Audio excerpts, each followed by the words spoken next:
Сәлеметсіздер ме оқушылар? Қазақ тілі 3-ші сынып.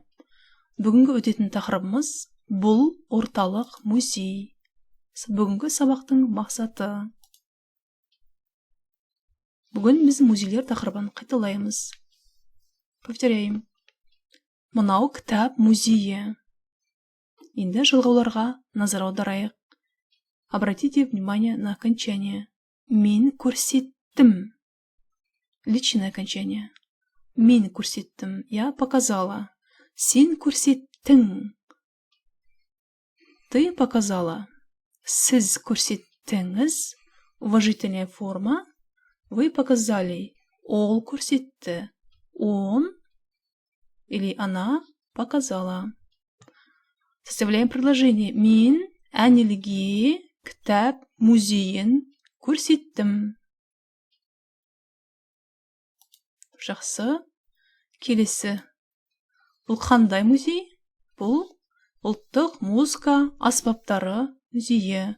Онда әртүрлі аспаптар бар. Аспаптар переводится инструменты, народные инструменты. Жақсы. Бұл қандай музей? Бұл орталық музей. Енді балалар,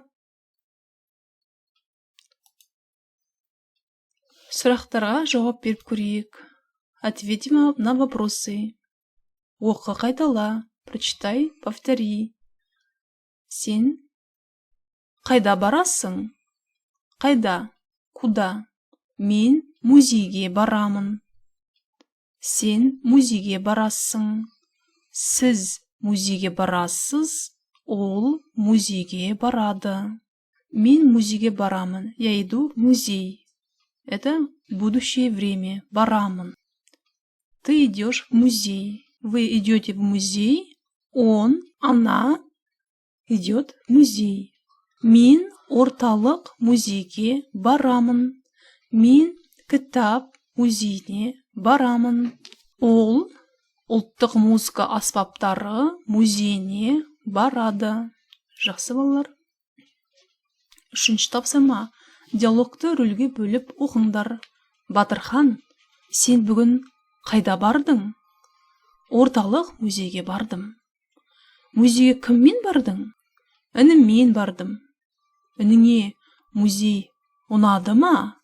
Иә, ұнады.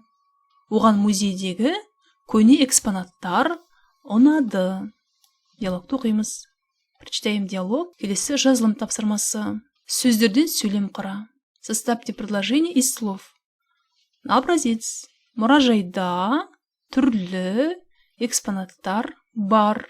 Тағда мен музейге барамын. Осы тәртіп бойынша сөйлемдер құрастырамыз. Составляем предложение. Есте сақта. Запомните. Мен інімді орталық музейге апардым. Мына орталық музей. Ініме музей ұнады. Орталық музейде түрлі экспонаттар бар. Сабағымыз аяқталды. Сау болыңдар балалар. Келесі кездескенше.